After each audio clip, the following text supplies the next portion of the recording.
Salut à toi. Aujourd'hui, dans cet épisode hors sujet, j'ai l'infime honneur de recevoir Georges Helou. Georges est une personne à connaître et à reconnaître que j'ai eu l'occasion de rencontrer lors d'un événement RH dont on taira le nom, même s'il est réputé au Québec, mais à l'international, ils ne connaissent pas. Mais surtout, j'ai eu l'occasion de rencontrer une personnalité à connaître et à reconnaître. Mais maintenant que j'ai préparé et lu le script que tu m'as donné, qui es-tu, Georges? Salut Ziad. Je m'appelle Georges, qui écrit son nom de façon très bizarre avec un J au début, un J à la fin. J'ai voulu faire ça parce que c'était comme une crise d'identité que j'ai eue pendant mon adolescence. Puis c'est une crise qui continue jusqu'à aujourd'hui. Je me recherche toujours dans l'objectif d'être meilleur, une meilleure version de moi à tous les jours. Et voilà, je suis un spécialiste du leadership, du développement du leadership. Je fais ce métier-là depuis plusieurs années. Puis les gestionnaires dans tout ce qu'ils font me passionnent aujourd'hui. C'est joliment dit. C'est intéressant que tu as commencé par dire que tu avais décidé de ton prénom. Ça m'intéresse beaucoup, ça, de comment on décide. Et que, en fait, tu as cet attrait pour justement appelons ça le leadership, hein, ou le suivez-moi. Mais commençons par le commencement. Georges, comment tu as pu décider de ton prénom? C'est ça, t'es sorti du ventre de maman, puis t'as dit, bon, j'ai décidé, ça va se passer comme ça fait 9 mois que j'étudie, on a J'aurais bien brainstormé. voulu. J'aurais bien voulu. C'est pas que j'ai décidé de mon prénom, j'ai décidé de comment l'écrire, hein, en fait. Wow. C'est parce que j'ai décidé que je voulais le prononcer, je voulais l'écrire phonétiquement parce qu'il y en avait beaucoup de gens qui écrivaient leur nom. Je suis d'origine libanaise, puis au Liban, un Georges Helou, là, c'est comme il y en a des centaines de milliers là, de personnes qui s'appellent Georges Helou. Il y en a juste 3 dans mon quartier à Laval, au Québec. Ok. Juste, donc, déjà, là, comme il y a 3 Georges Helou autour de moi, là, comme qui m'accompagnent. Donc, j'ai décidé de l'écrire juste différemment. Puis, je les prends toutes les prononciations, hein, by the way. Georgie, Jorge, Georges, là, je l'ai tout entendu, puis je les prends toutes. C'est joliment dit. Bref, Georges l'international, on le présentera comme ça. Oh, t'as commencé avec le volet professionnel, attaquons par le volet professionnel. Euh, Quel a été ton parcours? Pourquoi ça te passionne et d'où ça te vient? Est-ce que c'est la famille? Est-ce que c'est une rencontre? Est-ce que c'est toi qui as décidé tout seul? Comment ça se fait? Ziad, moi, j'ai fait les scouts, le scoutisme durant une grande partie de ma jeunesse. Ok, cool. Puis une fois, quand j'expliquais quelque chose là, comme à quelqu'un, il m'a dit, Georges, quand toi tu expliques, on comprend. Puis c'est C'est comme, nouveau. ah, pas de vrai, là, c'est comme, ok, c'est quoi cette affaire-là? Parce que ça m'étonne. Puis moi, parce que je me suis trouvé aussi que quand j'explique, je suis passionné. Puis je mets non pas seulement mes capacités cognitives à expliquer, mais je mets aussi mon cœur dans l'explication. Puis je mets toute mon énergie et toutes mes émotions là-dedans. Et j'ai dit, OK, pourquoi pas ne pas développer ce talent naturel que j'ai, qui est celui d'expliquer aux autres personnes. J'ai continué dans cette partie-là, puis il paraît que les résultats sont là et que les gens apprécient. Puis plus particulièrement, c'est vraiment dans le milieu corporatif, dans le milieu de la gestion, que ce sont ces personnes qui sont centrales, qu'on ne considère pas tout le temps, puis que leur expérience n'est pas l'expérience principale à considérer, qui sont les gestionnaires qui me font le plus aujourd'hui mal au cœur, puis que j'ai envie vraiment de soutenir et d'aider. Je vais faire un parallèle. Est-ce que par hasard, tu serais pas comme ces négociateurs de la police qui sont extrêmement efficients dans leur travail, mais à la maison, personne les écoute? Oui, c'est vrai. Écoute, je l'ai entendu quelques fois là, comme de la part de ma conjointe et de mon fils, par exemple, qui me disent OK, arrête de me coacher, là, c'est pas le temps de me coacher, parce que je posais des questions, puis j'étais dans mon état d'accompagnateur. Mais j'ai appris que non, je ne suis pas ni coach, ni formateur, ni conférencier chez nous à la maison. Je suis d'abord conjoint et papa. puis aussi chauffeur de taxi, puis aussi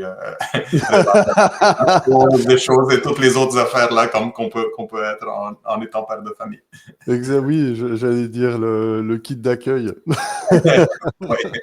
C'est ça, le petit livre de Mao avec tout ce qui suit.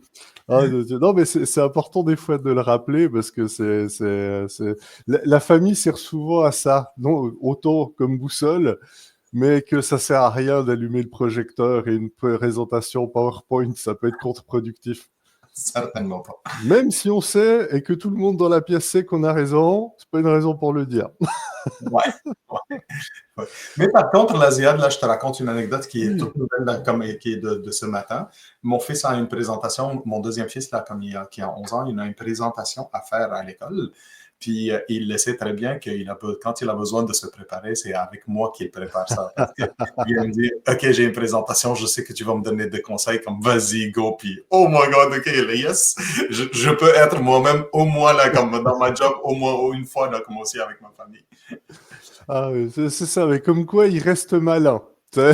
Ah ouais, ah ouais. Ah, c'est le fun. On se cachera pas, tu as quand même un parcours à l'international. Évidemment, tu sensibilises et tu es sensibilisé à l'importance de la différence culturelle au niveau du leadership. Là, on va commencer 2025. Est-ce que tu considères que c'est vraiment pris en compte en 2025 ou c'est comme plein de choses qu'on apprend sur le tas, en école, à l'université ou dans des formations professionnelles? Tout le monde a été sensibilisé, mais en fin de compte, très peu le prennent en compte. Je vais te faire ça beaucoup plus simple. Tout le monde connaît ou a été sensibilisé à la bonne pratique, mais en fin de compte, très peu le font. La bonne pratique dans la diversité culturelle, là, tu parles. Oui, la gestion de la diversité culturelle, cours 101. Ouais, ouais. Puis, tout à fait, il y a des choses là qui viennent avec vraiment la culture, l'éducation à la maison, les valeurs que nos parents et que notre société nous donnent. Mais il y a certainement des choses aussi encore plus négatives là, comme qui arrivent, puis qui nous font aucun sens des fois là, comme dans la façon dans laquelle on réagit. J'accompagne aussi aujourd'hui les gens à développer leur leadership inclusif ou leur communication inclusive. Puis ça commence vraiment par des petites phrases qu'on dit, par ce qu'on appelle les micro-agressions ou les micro-affirmations. Des petites affaires là comme je te raconte une anecdote. Une fois, je voyais quelqu'un donc qui était sur chaise roulante puis qui voulait descendre 2 marches. Moi, dans toute mon énergie et dans toute yes, il faut que je l'aide là. Je saute sur l'occasion puis je mets mes mains sur sa chaise puis je me dis laisse-moi t'aider à descendre les 2 marches. Puis lui, il m'arrête en me disant ouais, touche pas à ma chaise, touche pas. Puis j'étais choqué. Puis par la suite, là, comme il m'a raconté en disant, comme Georges, moi j'ai passé toute ma vie à essayer de me convaincre, à convaincre le monde autour de moi que je suis une personne autonome malgré mon handicap. Mais là, toi, tu viens puis que tu remets en question ma capacité de me débrouiller pour juste 2 marches, puis moi, je refuse. Désolé de ma réaction, mais je le comprends à 100%. Tu vois, là, comme des fois, on est maladroit juste dans le fait d'agir et d'interagir, mais les gens comme ne voient pas ça de la même façon. Oui, un rappel important, c'est que t'as beau l'apprendre en théorie, il n'y a rien de mieux que la pratique. Puis surtout, je voulais parler d'une course de fond, mais non, c'est plus des parcours de vie.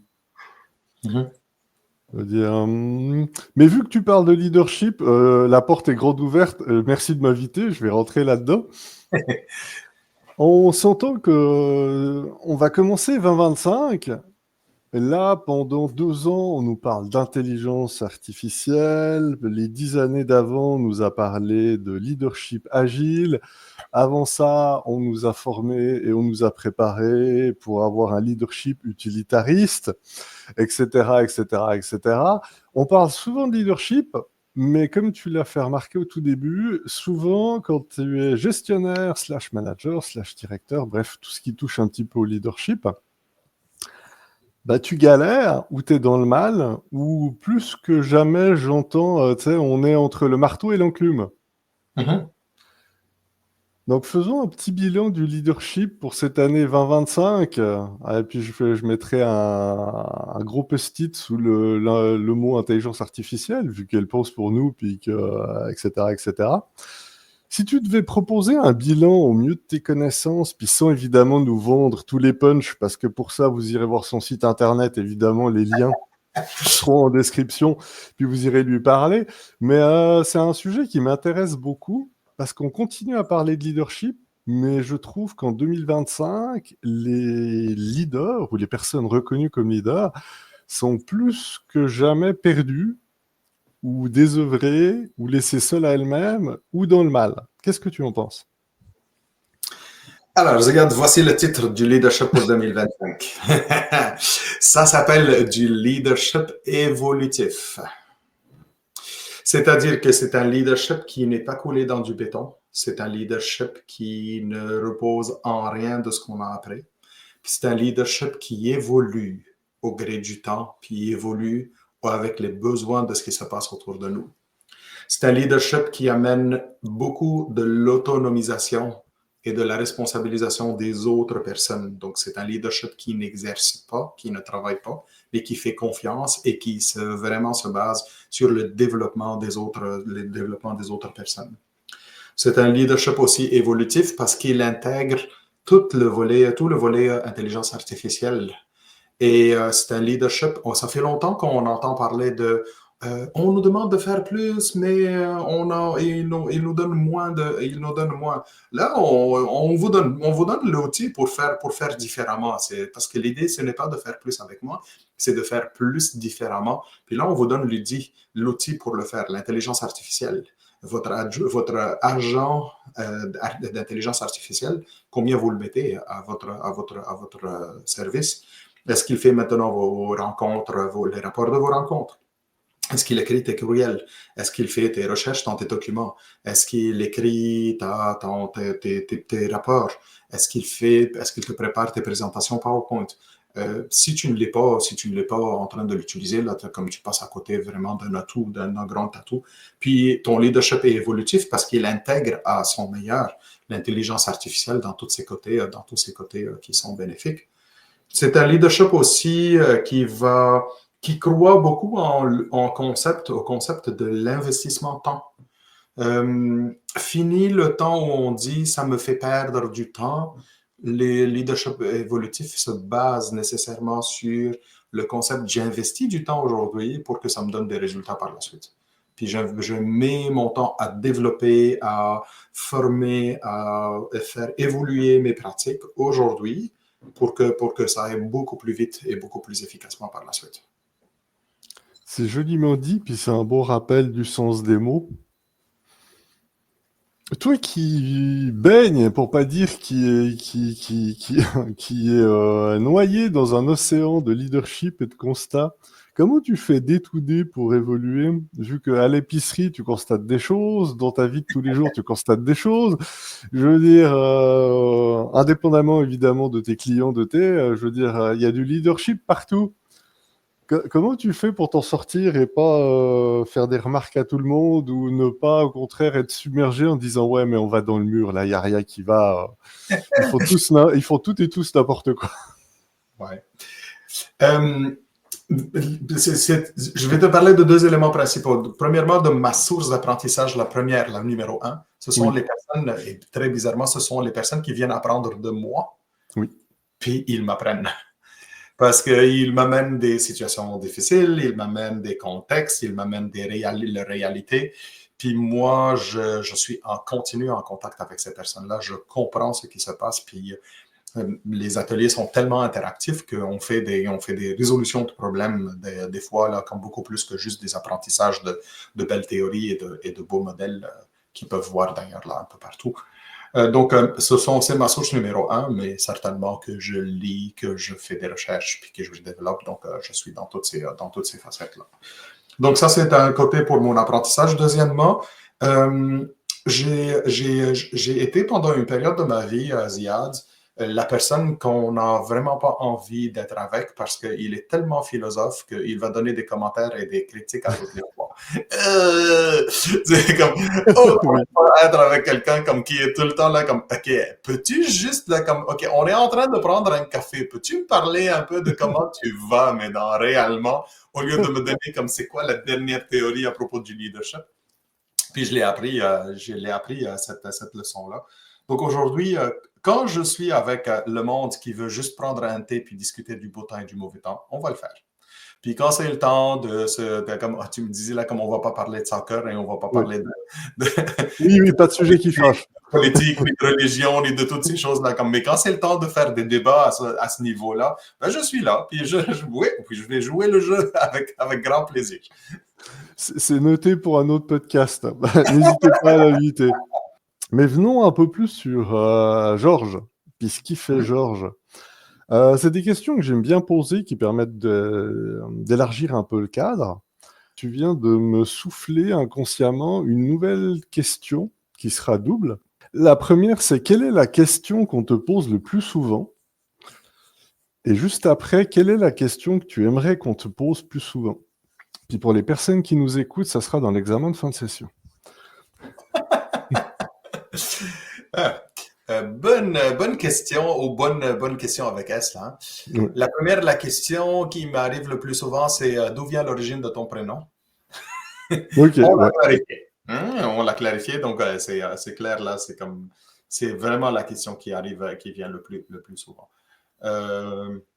Mais aussi, il y a une question qui arrive, qui est souvent là, comme des personnes qui disent là, comme qu'est-ce que tu as fait pour devenir formateur, puis pour être aujourd'hui formateur et conférencier en développement du leadership. Ça en est une autre question.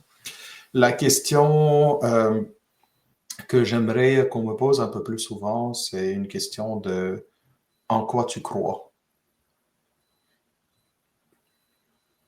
C'est profond.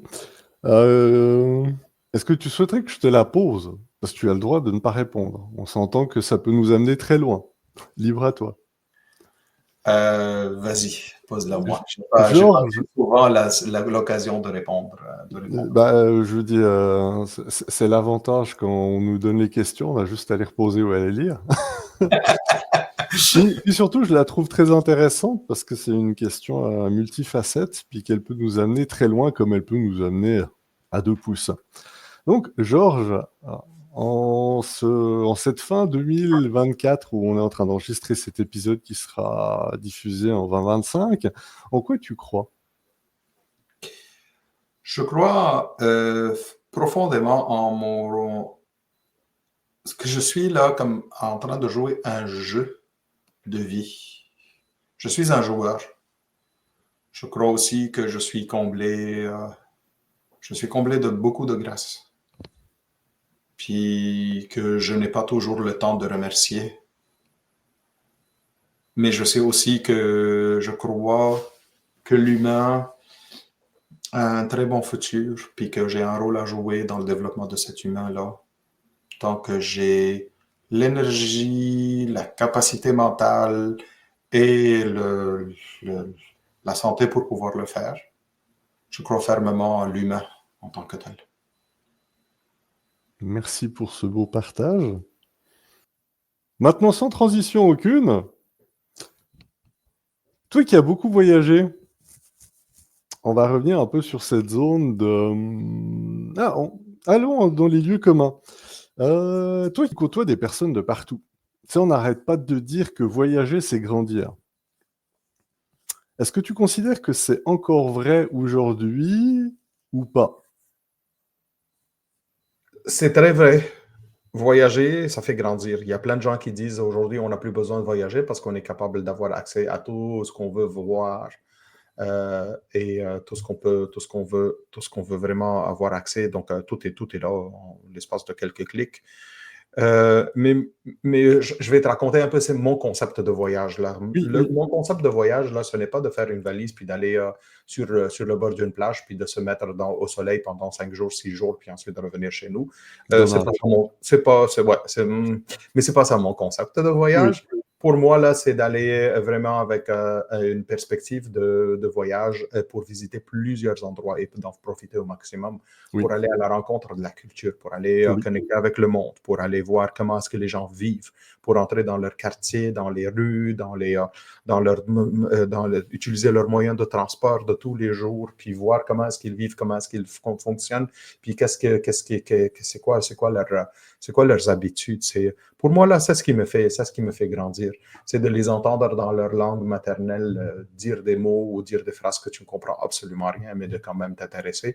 C'est de sentir les odeurs dans lesquelles il y a dans leur ville, puis que tu aimes ou que tu n'aimes pas, que tu t'étonnes ou que tu dises que ça ressemble et que ça t'amène de la nostalgie, peu importe. Mais toutes ces expériences-là, on ne peut pas les faire à travers un écran. Puis ce n'est pas... Oui, des fois, là, j'ai envie de passer du temps à me reposer et à ne rien faire, mais je peux le faire tout à fait ici dans mon jardin. Puis ça ressemblerait aussi donc ailleurs. Pas sous la neige quand même. mais c'est pour moi là, cette aventure-là de découvrir le monde qui est essentielle. C'est joliment dit, ça m'amène une réalité qui... On va aborder le leadership et je vais faire une transition avec l'une et l'autre. Depuis avant, tu nous parles justement de l'aspect humain, de cultiver l'humain, puis je te rejoins évidemment là-dessus, sur justement la connaissance de l'autre, d'expérimenter surtout. La théorie, c'est bien, mais se confronter à la réalité, il n'y a rien de mieux. Puis surtout, d'élargir ses horizons. Pas forcément aller dans des zones de non-confort, mais toujours essayer de faire 2 pas, puis de s'intéresser à l'autre, et puis de s'ouvrir, etc., etc. Par contre, si on regarde un peu ce qui fonctionne en Amérique du Nord et en Europe, pour pas dire en Occident, bah, le leadership est assez beige. C'est toujours les mêmes théories, c'est toujours les mêmes postures, c'est toujours les mêmes approches. C'est très formaté. Et oui et non en même temps aussi, Ziad. Là. Je vais challenger un peu, là, c'est comme ce qui se dit, puis pourquoi est-ce que c'est... Je te donne là comme la dernière tendance qui a été durant les quelques années passées, ce qu'on a appelé le leadership bienveillant. Oui. Puis on a parlé beaucoup d'empathie, puis de prendre soin, puis de tous ces concepts-là. Et à un moment, moi, je me suis arrêté en disant comme, est-ce qu'on n'est pas en train d'exagérer un peu? Est-ce que le message qu'on fait passer ne ressemble pas à dire que, ah, maintenant, on ne va faire que de ça, de la bienveillance et de l'empathie, puis oublie ça la performance, oublie ça les résultats. L'important, c'est que tout le monde soit content, puis l'important, c'est que tout le monde soit bien, puis qu'il travaille pas, qu'il donne de la job ou pas. Donc, ben non, c'est parce que le message qu'on avait passé quelque part ou qui a été compris et perçu, peut-être qu'on l'a pas passé comme ça, mais c'était comme un genre de allons dans la bienveillance puis laissons tomber la performance. En fait, ce n'est pas du tout le message. Le message, c'est utilisons la bienveillance et l'empathie comme un tremplin et comme un moyen pour pouvoir aussi être capable de favoriser la performance. C'est-à-dire que c'est bienveillance et performance en même temps et ce n'est pas l'un ou l'autre. Puis ce gestionnaire aujourd'hui qui se met devant un employé puis qui a des doutes, qui a des doutes s'il doit faire un suivi ou pas. J'ai eu quelqu'un, un gestionnaire qui m'a dit, quand j'ai besoin de faire un suivi, j'ai peur que je ne sois perçu comme si je suis dans une approche de harcèlement envers mon employé. Puis je lui dis, mais pourquoi tu dis ça? Là, c'est ta job, toi, comme leader, de faire un suivi pour t'assurer que les résultats sont là. Puis il me dit, oui, mais il y a des gens qui ne veulent pas, même pas qu'on leur fasse du suivi, puis ils considèrent ça comme un harcèlement. Puis certainement, il y a toute l'approche qui est là-dedans, mais le suivi est essentiel. Maintenant, si je fais un suivi avec toi, Ziad, en disant comme, Ziad, tu es en retard, pourquoi tu es en retard, puis qu'est-ce qui se passe, puis c'est pas professionnel ça. Non, c'est pas du bon suivi, puis oui, ça ressemble à du harcèlement. Mais par contre, si je vais voir Ziad, t'en es où? De quoi as-tu besoin? Qu'est-ce que je peux faire pour t'aider à être capable de livrer à temps? Puis donne-moi l'évolution, un peu une idée de l'évolution pour me préparer sur s'il y a des choses, s'il y a des éléments imprévus qui vont arriver. Donc, on est dans une perspective de collaboration et non pas dans une perspective de pression en tant que telle. Je te remercie pour cette réponse. Puis je vais utiliser ma carte. Je dis, en fait, on est en train de jouer au Uno. Tu sais, je dis, on serait plus jeune, je m'inclus là-dedans, je parlerai de Yu-Gi-Oh! Mais là, on a un bel échange. Est-ce que c'est pas un vœu pieux? Parce que depuis avant, tu sais, on parlait justement du leadership. Déjà, le leadership, c'est pas toi qui décides d'être un leader, c'est les gens qui décident. Puis deuxièmement, justement, tu sais, on élargit le champ de compétences, appelons-le comme ça, en disant, bah maintenant, il faut du leadership bienveillant, il faut s'intéresser à l'autre, il faut utiliser telle approche, telle approche, telle approche. Mais en même temps, tu insistais sur le fait qu'il faut quand même atteindre les objectifs qui sont fixés, il faut que ça roule. Sauf que là, on se retrouve avec des cas où les personnes, c'est pas du tout dans leur nature. Deux, les personnes ne sont pas formées à ça ou n'ont pas forcément les habilités pour. Elles pourraient être formées 10, 20 ans, 30 ans. Tu sais, je fais souvent le parallèle avec les maths ou la programmation. Si tu n'aimes pas ça, ça va être très long. Mais du moment que tu as compris à quoi ça sert, ça peut t'aider. Mais par contre, voilà, il y a des fois, ça bloque. Comment tu fais pour doser? Parce que tu sais, on a justement toujours ces nouvelles conférences, ce qui est mis en avant. Moi aussi, j'avoue, quand tu as parlé de leadership bienveillant, j'ai souri parce que ça fait longtemps que j'en entends parler. Puis on aurait plein de choses à se dire dans un autre podcast et dans une autre conférence sur la réalité de ce que c'est, puis qu'est-ce qui est en son sein. C'est comme tout, l'idée est bonne, mais le résultat et la résolution, tout le monde n'est pas Michel-Ange ou Picasso ou autres artistes d'autres cultures dont vous voulez faire référence. N'hésitez pas. Donc, ma question est simple. C'est ça de faire des longues phrases, ça me permet de réfléchir à ce que je voulais dire et où c'est que je voulais amener la personne. Tu nous parlais justement de leadership bienveillant. Puis tu as dit actuellement, on est déjà passé à une autre étape.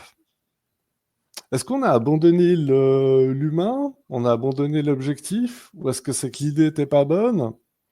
Pourquoi on change sans arrêt? C'est parce qu'on est des Nord-Américains, puis que de toute façon, on est dans la performance, puis l'innovation, c'est nous. Puis les Chinois, ils font rien qu'à nous copier, puis les Européens, ils font rien qu'à faire des lois pour nous embêter. Voilà! Vous venez d'économiser, c'est ça, vous venez d'économiser 4 ans d'études. Ziad, je vais revenir sur une question, sur une Oui, question de base qui date de très, très longtemps. La fameuse question, est-ce que le leadership est inné ou est-ce qu'il est développé? ouais. Oui, il y a des gens qui naissent avec un leadership naturel. Puis on les voit là comme ils ont 2-3 ans, puis ils guident déjà leurs amis comme à la garderie, puis ils sont en train d'organiser comment est-ce que tout le monde devrait jouer, puis où est-ce que tout le monde devrait faire des choses, puis ils ont un leadership qui est très naturel. Oui. Est-ce que ceci veut dire que les autres personnes qui ne naissent pas avec ce don ou ce talent de leadership ne peuvent pas le développer? C'est tout à fait faux. Parce que, premièrement, sinon, j'aurais plus de job, moi. C'est ça ce que je fais, donc je développe du leadership. Mais deuxièmement, c'est parce que moi, je crois fermement en développement, donc le développement personnel. Puis je suis très conscient que il y a une condition qui est essentielle au développement du leadership, c'est que la personne le veuille au début. Donc, si quelqu'un veut développer son leadership et est ouvert à le développer, ben, c'est certainement qu'il va être capable de le développer, mais il faut que cette volonté et cette ouverture pour pouvoir le développer. Maintenant, comment ça se fait que le leadership évolue? C'est parce que l'humain en tant que tel évolue, hein, puis tous ces comportements sont aussi évolutifs. On parle par exemple des générations. Euh, Entre parenthèses, je n'aime pas trop les générations parce que c'est trop de généralisation. Puis c'est pas vrai que tout le monde a les mêmes comportements, mais en même temps, il y a quelque chose des notions sociales qui sont très vraies dans ces générations-là. Puis on parle aujourd'hui de l'arrivée de la génération Z qui rentre en masse sur le marché du travail, puis qui amène tous ces comportements et toute cette volonté de faire différemment. Puis les gestionnaires qui sont déjà en place, ils sont challengés dans leur façon de faire. Écoute, on n'est pas habitué, par exemple, à ce que quand on demande à un employé de faire une tâche, on ne s'attend pas à ce que la personne nous regarde dans les yeux et nous dise « Pourquoi? » Puis c'est à la limite là, de l'insolence ou comme pourquoi c'est parce que je suis ton boss, c'est parce que je te dis. Mais eux, non, c'est pas comme ça, ils le voient là. Ils le voient comme juste, ils sont en train de challenger l'essentiel, de pouvoir comprendre. Ça sert à quoi pour pouvoir trouver des moyens qui sont plus efficaces, qui sont plus différents. Puis il faut vraiment favoriser, il faut vraiment mettre ça en relief.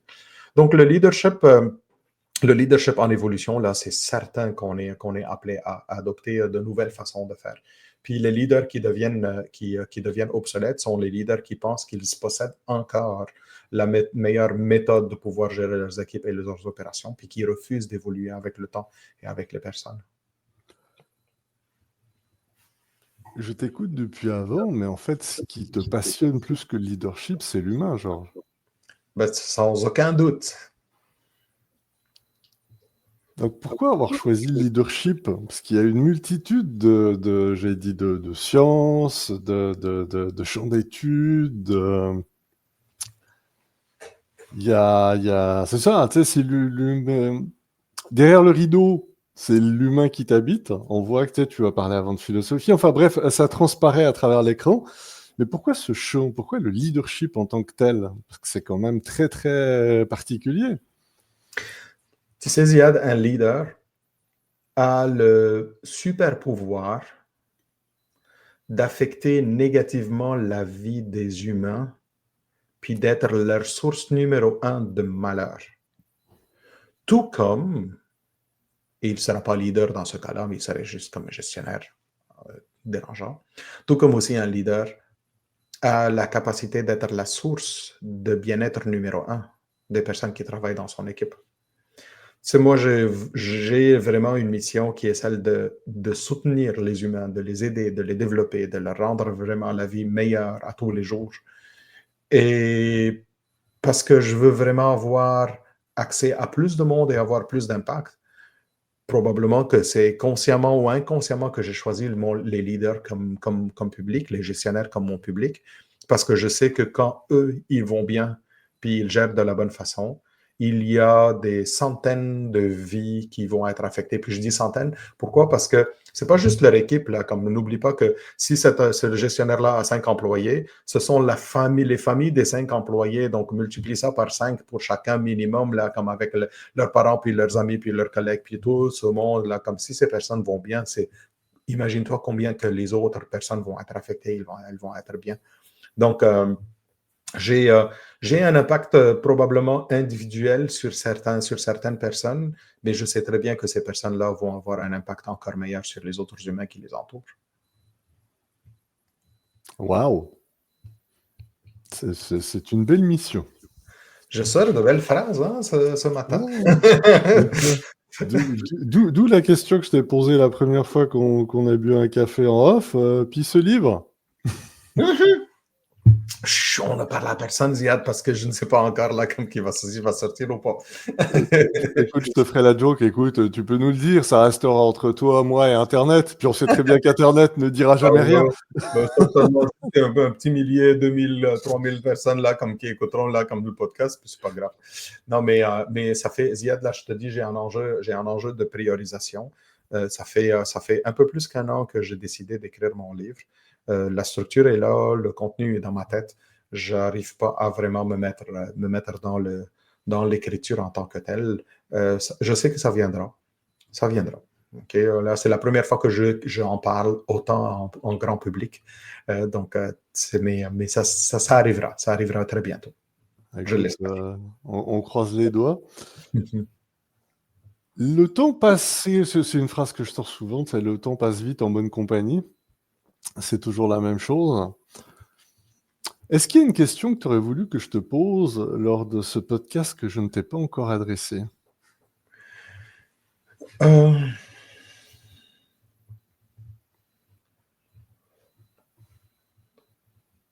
Non, franchement, là, tu m'as dit là, de ne rien préparer, puis je n'ai rien préparé là, c'est comme pour ce podcast-là. C'est parfait, mais c'est ça, c'est souvent les gens pensent qu'ils doivent se préparer, alors que souvent, être soi-même est plus que suffisant. Encore plus quand on est une personne qui a soit du vécu, soit une expérience, soit des choses à dire. Tu sais, c'est souvent cette illusion de la préparation qui fait que ça nous rassure. Non, c'est plus une question que je pose parce que bien trop souvent, on a des regrets quand on est en off. On se dit, ah oui, mais j'aurais voulu parler de ça, ou si, moi je voulais qu'on me pose ça, puis je voulais parler de ça. Donc c'est une carte blanche que je laisse, mais c'est bien correct. Puis au pire, si tu y repenses, on fera une mini capsule qu'on intégrera, ou on fera une nouvelle rencontre. C'est l'avantage de ce format-là. Mais écoute, Ziad, là, j'ai parlé vraiment de ce qui est le plus essentiel pour moi. Là, j'ai parlé de ma famille, j'ai parlé de ma passion qui est le leadership, j'ai parlé vraiment du futur de 2025, j'ai parlé d'une partie de moi-même aussi, de ce qui me passionne. Puis je pense qu'on a fait un bon tour là, Oui, autour de ce café-là que je prends. c'est bien beau. Pour terminer avec une touche de Georges et puis entrouvrir cette porte philosophique, si tu avais un message à envoyer à l'univers ou une bouteille à lancer à la mer, quel serait-il? J'aurais un message d'abord aux leaders que j'accompagne. Prenez bien soin de vous. Vous êtes très important, vous êtes très essentiel. Ne vous brûlez pas. Prenez bien soin de vous. Toutes les autres affaires là se corrigeront, mais si vous vous brûlez, il n'y a rien qui va pouvoir corriger. Puis, message à Georges, message à moi-même. Tu as de beaux messages à faire passer. Tu y crois. Puis, continue à avoir cette énergie-là pour que tu puisses faire passer ces messages-là au reste du monde autour de toi. Voilà. Un grand merci, Georges, pour ces minutes de qualité, puis c'est cette fenêtre PowerPoint sur l'univers. Je ne doute pas qu'il y a largement de quoi aider des gens dans la réflexion, leader ou pas, que vous soyez d'ici ou d'ailleurs, peu importe votre expérience. Non, non, c'était extrêmement intéressant. Donc, comme à chaque fois, je te remercie pour cet échange, d'être venu, de t'être prêté au jeu, et je te laisse le mot de la fin. À toi de jouer. Ziad, je te remercie de m'avoir invité. J'aime beaucoup l'énergie que j'ai découvert en te découvrant durant notre dernière rencontre. Puis, j'ai pas hésité une seconde à dire oui pour venir faire cette belle discussion avec toi. Je nous souhaite vraiment un futur qui est brillant, un futur qui est à la hauteur de nos rêves. Puis à d'autres cafés ensemble, que ce soit enregistré ou pas. Merci Ziad. Et voilà, c'est déjà fini. Un grand merci à toi pour ton écoute. Bye bye.